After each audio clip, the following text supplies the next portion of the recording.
सुधीर और भावना मुफलिस किसान थे। उनके खेतों में चावल की फसल उगा करती थी, लेकिन उस गांव के ठेकेदार बहुत ही लालची थे।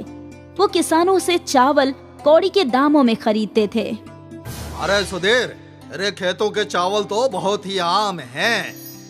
तो भी दूसरे किसानों की मानिंद बासमती या बाकी महंगे चावल उगा। आपको तो इल्म है ठेकेदार जी, महंगे चावल को महंगा खाद भी लगता है। जो पैसे मिलते हैं उसमें मैं अपना घर चलाऊं या महंगे बीज और खाद खरीदूं? खैर ठीक है, अरे इस चावल का दाम तो बस 10 रुपये होगा। ठीक है ठेकेदार जी, आपको जो मुनासिब लगे दे दीजिए। ठेकेदार के मुलाजिमों ने चावल को तोला। ये तो 30 क्विंटल है मालिक। 30 क्विंटल मतलब 3000 किलो। 10 रुपये के हिसाब से इनके हुए 30,000 रुपये। हाँ ये ले। ये 30,000 रुपए सुधीर के पूरे साल भर की कमाई थी। उसे इतने पैसों में पूरा एक साल गुजारना था। सुधीर अपनी फसल में से आधा अनाज अपने घर में रख लेता था, इसीलिए उन्हें पूरे साल चावल की कमी नहीं होती थी। ये लो भावना, इन पैसों से दाल की बोरी ले आओ और कुछ राशन भी ले लेना। इस मर्तबा क्या हम अपने घर की मरम्मत करा पाएंगे? हाँ मुमकिन तो है। 30,000 रुपये मिले हैं। ठीक है, तो घर के छत की मरम्मत करवा ही लेते हैं। हाँ ठीक है। सुधीर ने अपने घर की मरम्मत का काम करवाना शुरू किया। सुधीर भाई, मुझे नहीं लगता कि 8,000 में आपके घर का सारा काम मुमकिन होगा। तो कितना खर्च होगा? कम से कम 10,000 होगा, तब जाकर पूरा घर बरसात से महफूज हो पाएगा। छत की मरम्मत करनी है, भरनी करके घर की ऊंचाई बढ़ानी है, इन सब में कम से कम 10,000 तो लग ही जाएंगे। ठीक है, आप काम शुरू कीजिए। सुधीर ने कॉन्ट्रैक्टर को 10,000 रुपए अदा किए और उसके घर का काम शुरू हो गया। कुछ ही दिनों में सुधीर और भावना के घर की मरम्मत हो गई। घर तो दुरुस्त हो गया, लेकिन अब हमारे पास एक साल के लिए सिर्फ 20,000 रुपये हैं। आप फिक्र मत कीजिए, हम थोड़ा राशन सस्ते वाला खरीदेंगे और किसी भी तरह अपना गुजारा कर लेंगे। हाँ अब्बा, अब कम से कम इस बरसात हमारे घर में पानी से कोई तकलीफ नहीं होगी। ठीक है। भावना ने सामानों में बदलाव किया। उसने दाल की मिकदार में इजाफा किया और अब से वो लोग हफ्ते में 1 या 2 रोज ही ताजी सब्जियां खाया करते थे। भावना, कल इतवार है ना, तो कल तुम पत्ता गोभी की सब्जी बनाना। नहीं, आजकल पत्ता गोभी बहुत महंगे हैं। कल मैं सोच रही हूँ कि फूल गोभी बनाती हूँ। ठीक है, जैसा तुम्हें वाजिब लगे। पैसे बचाने के लिए भावना सस्ती सब्जियां बनाती थी और सुधीर और सोनी बिना कुछ बोले वो सब्जियां खा लिया करते थे। वो जानते थे कि घर की आर्थिक परिस्थितियां खराब हैं। खैर, सुधीर ने फिर से फसल बोई और फसल पे काम करने लगा। यहाँ सोनी भी अपने स्कूल जाती रही और ऐसे ही करते करते 10 माह गुजर गए। अब सिर्फ 2 माह बचे थे नई फसल की कटाई में। एक रोज सोनी घर आई।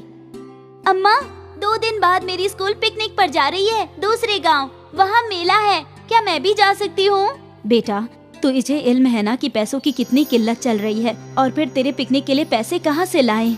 अम्मा, मुझे पैसे नहीं चाहिए, मैं सिर्फ ऐसे ही घूम कर आ जाऊंगी। जाने दो ना बच्ची को, वैसे भी हम उसे कहीं घुमा भी नहीं पाते। सुधीर ने अपने दुख्तर के हाथ में 50 रुपए का नोट रखा। इससे तू कुछ अपने लिए खरीद लेना। ठीक है अब्बा। सोनी खुशी खुशी वहाँ से चली गई। आपको तो इल्म है कि पैसों की कितनी किल्लत चल रही है, तो सोनी को 50 रुपए क्यों दिए?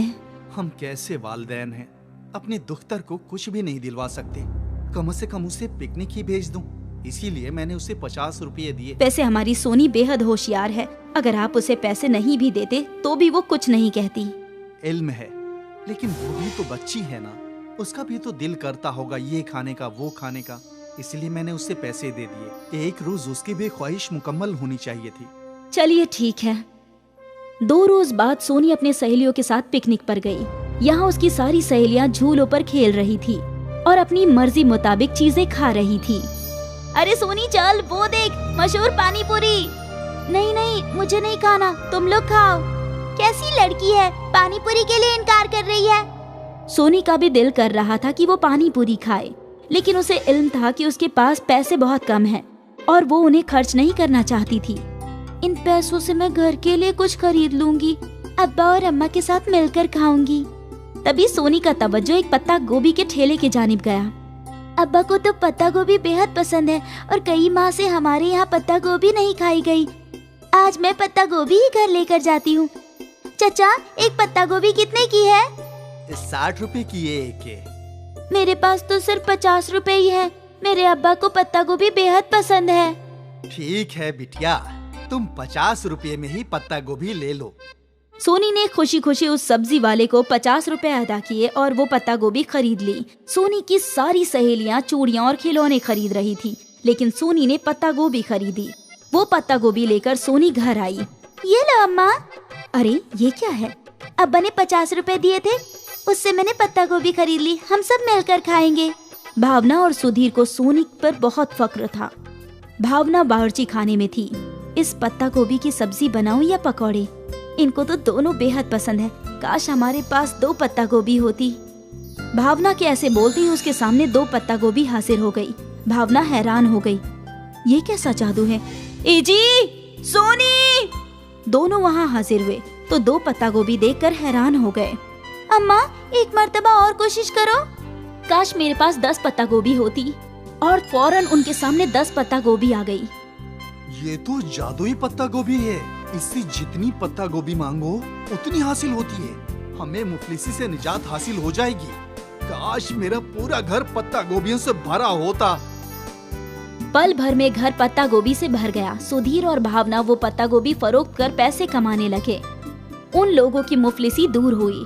सोनी की जादुई पत्ता गोभी ने उनकी किस्मत बदल दी। जादुई पत्ता गोभी की वजह से फिर कभी सुधीर के खानदान को पैसों के लिए मोहताज नहीं होना पड़ा। अब्दुल एक खानसामा था जो सुल्तान मियाँ के होटल में तंदूरी बनाया करता था। भाई मुझे एक तंदूरी का पार्सल दे दो। जी अभी देता हूँ। आपके हाथ की तंदूरी का कोई जवाब नहीं है अब्दुल मियाँ। मैंने कई होटल की तंदूरी खाई है, लेकिन आपके हाथों की जो बात है वो कहीं और नहीं है। शुक्रिया, आपको मेरी तंदूरी पसंद आई, बस यही काफी है। अब्दुल सालों से इसी होटल में काम किया करता था। सब कुछ ठीक चल रहा था। फिर एक दिन सुल्तान मियाँ के बेटे अफजल ने होटल संभालना शुरू कर दिया। भाई आपके होटल की तंदूरी का तो जवाब ही नहीं है। हाँ, मैं जानता हूँ जनाब। काफी ग्राहक अब्दुल मियाँ की तंदूरी की तारीफ करते हैं। ये सुनकर अब्दुल मुस्कुराया। वो अफजल के दिमाग में चल रही खुराफात से अनजान था। अफजल ने सोच रखा था कि वो तंदूरी काउंटर बड़ा बनाएगा और कई खानसामे रखेगा। अब्दुल भाई, अब आपको बाकी खानसामों को भी अपनी तरह तंदूरी बनाना सिखाना होगा, क्योंकि मैं तंदूरी काउंटर बड़ा करने वाला हूँ ताकि मैं ज्यादा से ज्यादा ऑर्डर ले सकूं। इसीलिए जी बिल्कुल, मैं सभी खानसामों को सिखा दूंगा। ये सुनकर अफजल खुश था। कुछ दिनों बाद तंदूरी काउंटर बड़ा हो गया। 2 और खानसामे काउंटर पर आ गए, अल्ताफ और अरबाज। अब मुझे ध्यान से देखो और सीखो। अगर मेरी तरह तंदूरी को अच्छी तरह से पकाओगे तो ग्राहक तुम्हारी भी तारीफ करेंगे। अब्दुल दोनों को अच्छे से तंदूरी बनाना सिखाने लगा। कुछ ही रोज में वो लोग भी अब्दुल की तरह तंदूरी बनाना सीख गए। उम्मीद है अब आपका होटल दिन दूनी और रात चौगनी तरक्की करेगा। आपकी दुआ कबूल हो अब्दुल मियाँ।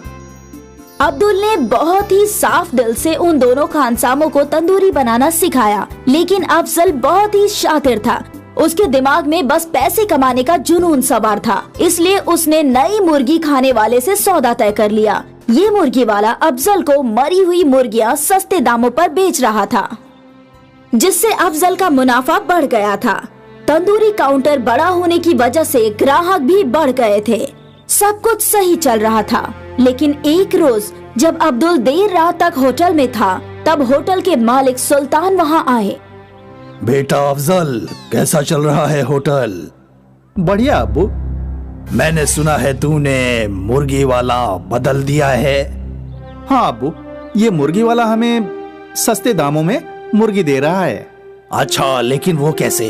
क्योंकि वो मुर्गियां पहले से मरी होती हैं। या खुदा, ये क्या गुस्ताखी कर रहे हो बेटा? ये गलत है, ऐसा गुनाह मत करो। अगर हमारी तंदूरी खाकर कोई बीमार हो गया तो खुदा हमें बिल्कुल मुआफ नहीं करेगा। ऐसा कुछ नहीं होगा अब्बू, सारे होटल वाले ऐसा ही करते हैं। मेरे सारे दोस्तों के होटल में यही होता है। अब तक कोई बीमार नहीं हुआ, आगे भी नहीं होगा। मेरा काम था तुम्हें आगाह करना, बाकी तुम्हारी मर्जी। अब ये होटल तुम्हारा है और तुम इसके मालिक। अच्छा हो या बुरा हो, ये तुम्हारा फैसला है, ठीक है? सुल्तान साहिब वहाँ से चले गए। ये सारी गुफ्तगू अब्दुल ने सुन ली थी। कुछ देर बाद वो भी अपने घर के लिए निकल पड़ा। रात को अब्दुल इसी मसले को सोच रहा था। मैं ऐसी जगह काम नहीं कर सकता जहाँ लोगों की सेहत के साथ खिलवाड़ हो। ये सरासर गलत है, लेकिन अफजल मियाँ मेरी बात कतई नहीं सुनेंगे। बेहतर होगा कि मैं ये काम छोड़ दूं। अब्दुल ने सोच लिया था कि अब वो सुल्तान होटल में काम नहीं करेगा। अगले रोज वो होटल गया। मैंने कल सब कुछ सुन लिया था। मेरा ज़मीर मुझे इसकी इजाजत नहीं दे रहा कि मैं ये काम करूं। मैं इस होटल को छोड़कर जा रहा हूं। अच्छा है, तुम्हें क्या लगता है तुम्हारे जाने से मेरा होटल बंद हो जाएगा? बिल्कुल नहीं, लेकिन तुम्हें किसी और होटल में कभी काम नहीं मिलेगा, इतना पक्का है अब्दुल मियाँ। मुझे मंजूर है, मैं बिना काम के रह लूंगा, लेकिन बेईमानी में हिस्सेदारी नहीं करूंगा। अब्दुल ये कहकर वहाँ से चला गया। उसने कई होटलों में काम की तलाश की, लेकिन उसे नौकरी कहीं नहीं मिली। थक हार कर एक रोज वो अपने दोस्त मुस्तफा की साइकिल की दुकान पर बैठा था। क्या हुआ भाई, आज भी काम नहीं मिला? नहीं दोस्त, अब पता नहीं क्या करूंगा। मुझे तंदूरी बनाने के अलावा और कोई काम आता भी नहीं। तुम्हें कौन कह रहा है कोई और काम करो? मैं तो ये कह रहा हूँ कि तुम अपना खुद का तंदूरी काउंटर खोल लो। इतने पैसे नहीं है मेरे पास। एक तो तंदूर महंगा होता है, दूसरा होटल के लिए भी तो जगह चाहिए, फिर उसका किराया, इतना सब कहाँ से कर पाऊंगा? तुम्हारे दोनों मामलों का एक ही हल है मेरे पास, थोड़ा इंतजार करो। मुस्तफा ने 2 पुरानी साइकिल के पहिए लिए और उनके बीच में छेद करके पाइप डाल दिए। लीजिए, तैयार है। ये क्या है? अभी बताता हूँ। मुस्तफा के पास एक हाथ गाड़ी थी। मुस्तफा ने हाथ गाड़ी के ऊपर पटरा ठोक दिया और फिर ये तंदूर उस हाथ गाड़ी पर रख दिया। अब इसके नीचे तुम जलता हुआ कोयला रखो और इसे घुमा घुमा कर तंदूरी बनाओ। अरे वाह, ये तो बहुत बढ़िया है। ये तुम्हें कैसे सूझा? बस शायद तुम्हारी मदद करनी थी, इसीलिए मुझे सूझ गया। शुक्रिया शुक्रिया मेरे दोस्त। अगले रोज से अब्दुल ने हाथ गाड़ी पर तंदूर बेचना शुरू कर दिया। अब्दुल तंदूरी बनाने में उस्ताद था। क्योंकि उसका होटल नहीं था, इसलिए उसने तंदूरी का दाम भी कम रखा था। अब्दुल के चलते फिरते तंदूरी ठेले पर ग्राहकों की अक्सर भीड़ लगी रहती थी। वहीं सुल्तान होटल पर फूड ऑफिसर का छापा पड़ गया और मरी हुई मुर्गियां फरोख्त करने के चक्कर में होटल को सील कर दिया गया और अफजल को हवालात में बंद कर दिया गया। शायद यही कुदरत का उसूल है, अच्छे के साथ अच्छा होता है और बुरे के साथ बुरा। इसलिए कहते हैं कि कर भला तो हो भला। अब्दुल एक खानसामा था जो सुल्तान मियाँ के होटल में तंदूरी बनाया करता था। भाई, मुझे एक तंदूरी का पार्सल दे दो। जी अभी देता हूँ। आपके हाथ की तंदूरी का कोई जवाब नहीं है अब्दुल मियाँ। मैंने कई होटल की तंदूरी खाई है, लेकिन आपके हाथों की जो बात है वो कहीं और नहीं है। शुक्रिया, आपको मेरी तंदूरी पसंद आई, बस यही काफी है। अब्दुल सालों से इसी होटल में काम किया करता था। सब कुछ ठीक चल रहा था। फिर एक दिन सुल्तान मियाँ के बेटे अफजल ने होटल संभालना शुरू कर दिया। भाई, आपके होटल की तंदूरी का तो जवाब ही नहीं है। हाँ, मैं जानता हूँ जनाब। काफी ग्राहक अब्दुल मियाँ की तंदूरी की तारीफ करते हैं। ये सुनकर अब्दुल मुस्कुराया। वो अफजल के दिमाग में चल रही खुराफात से अनजान था। अफजल ने सोच रखा था कि वो तंदूरी काउंटर बड़ा बनाएगा और कई खानसामे रखेगा। अब्दुल भाई, अब आपको बाकी खानसामों को भी अपनी तरह तंदूरी बनाना सिखाना होगा, क्योंकि मैं तंदूरी काउंटर बड़ा करने वाला हूँ ताकि मैं ज्यादा से ज्यादा ऑर्डर ले सकूं। इसीलिए जी बिल्कुल, मैं सभी खानसामों को सिखा दूंगा। ये सुनकर अफजल खुश था। कुछ दिनों बाद तंदूरी काउंटर बड़ा हो गया। 2 और खानसामे काउंटर पर आ गए, अल्ताफ और अरबाज। अब मुझे ध्यान से देखो और सीखो। अगर मेरी तरह तंदूरी को अच्छी तरह से पकाओगे तो ग्राहक तुम्हारी भी तारीफ करेंगे। अब्दुल दोनों को अच्छे से तंदूरी बनाना सिखाने लगा। कुछ ही रोज में वो लोग भी अब्दुल की तरह तंदूरी बनाना सीख गए। उम्मीद है अब आपका होटल दिन दूनी और रात चौगनी तरक्की करेगा। आपकी दुआ कबूल हो अब्दुल मियाँ। अब्दुल ने बहुत ही साफ दिल से उन दोनों खानसामों को तंदूरी बनाना सिखाया, लेकिन अफजल बहुत ही शातिर था। उसके दिमाग में बस पैसे कमाने का जुनून सवार था, इसलिए उसने नई मुर्गी खाने वाले से सौदा तय कर लिया। ये मुर्गी वाला अफजल को मरी हुई मुर्गियां सस्ते दामों पर बेच रहा था, जिससे अफजल का मुनाफा बढ़ गया था। तंदूरी काउंटर बड़ा होने की वजह से ग्राहक भी बढ़ गए थे। सब कुछ सही चल रहा था, लेकिन एक रोज जब अब्दुल देर रात तक होटल में था, तब होटल के मालिक सुल्तान वहाँ आए। बेटा अफजल, कैसा चल रहा है होटल? बढ़िया अब्बू। मैंने सुना है तूने मुर्गी वाला बदल दिया है। हाँ अब्बू, ये मुर्गी वाला हमें सस्ते दामों में मुर्गी दे रहा है। अच्छा, लेकिन वो कैसे? क्योंकि वो मुर्गियां पहले से मरी होती हैं। या खुदा, ये क्या गुस्ताखी कर रहे हो बेटा? ये गलत है, ऐसा गुनाह मत करो। अगर हमारी तंदूरी खाकर कोई बीमार हो गया तो खुदा हमें बिल्कुल मुआफ नहीं करेगा। ऐसा कुछ नहीं होगा अब्बू, सारे होटल वाले ऐसा ही करते हैं। मेरे सारे दोस्तों के होटल में यही होता है। अब तक कोई बीमार नहीं हुआ, आगे भी नहीं होगा। मेरा काम था तुम्हें आगाह करना, बाकी तुम्हारी मर्जी। अब ये होटल तुम्हारा है और तुम इसके मालिक। अच्छा हो या बुरा हो, ये तुम्हारा फैसला है, ठीक है?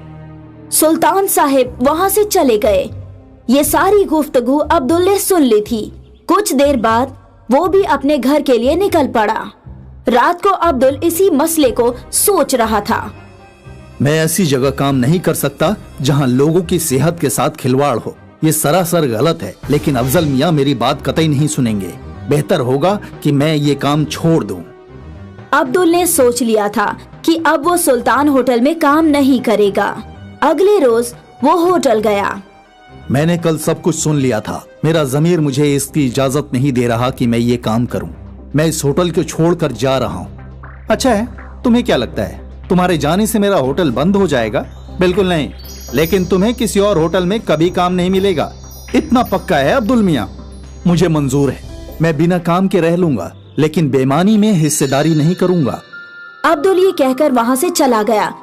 उसने कई होटलों में काम की तलाश की, लेकिन उसे नौकरी कहीं नहीं मिली। थक हार कर एक रोज वो अपने दोस्त मुस्तफा की साइकिल की दुकान पर बैठा था। क्या हुआ भाई, आज भी काम नहीं मिला? नहीं दोस्त, अब पता नहीं क्या करूंगा। मुझे तंदूरी बनाने के अलावा और कोई काम आता भी नहीं। तुम्हें कौन कह रहा है कोई और काम करो? मैं तो ये कह रहा हूँ कि तुम अपना खुद का तंदूरी काउंटर खोल लो। इतने पैसे नहीं है मेरे पास। एक तो तंदूर महंगा होता है, दूसरा होटल के लिए भी तो जगह चाहिए, फिर उसका किराया। इतना सब कहाँ से कर पाऊंगा? तुम्हारे दोनों मामलों का एक ही हल है मेरे पास, थोड़ा इंतजार करो। मुस्तफा ने 2 पुरानी साइकिल के पहिए लिए और उनके बीच में छेद करके पाइप डाल दिए। लीजिए, तैयार है। ये क्या है? अभी बताता हूँ। मुस्तफा के पास एक हाथ गाड़ी थी। मुस्तफा ने हाथ गाड़ी के ऊपर पटरा ठोक दिया और फिर ये तंदूर उस हाथ गाड़ी पर रख दिया। अब इसके नीचे तुम जलता हुआ कोयला रखो और इसे घुमा घुमा कर तंदूरी बनाओ। अरे वाह, ये तो बहुत बढ़िया है। ये तुम्हें कैसे सूझा? बस शायद तुम्हारी मदद करनी थी, इसीलिए मुझे सूझ गया। शुक्रिया शुक्रिया मेरे दोस्त। अगले रोज से अब्दुल ने हाथ गाड़ी पर तंदूर बेचना शुरू कर दिया। अब्दुल तंदूरी बनाने में उस्ताद था। क्योंकि उसका होटल नहीं था, इसलिए उसने तंदूरी का दाम भी कम रखा था।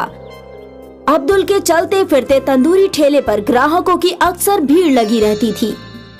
वहीं सुल्तान होटल पर फूड ऑफिसर का छापा पड़ गया और मरी हुई मुर्गियां फरोख्त करने के चक्कर में होटल को सील कर दिया गया और अफजल को हवालात में बंद कर दिया गया। शायद यही कुदरत का उसूल है, अच्छे के साथ अच्छा होता है और बुरे के साथ बुरा। इसलिए कहते हैं कि कर भला तो हो भला।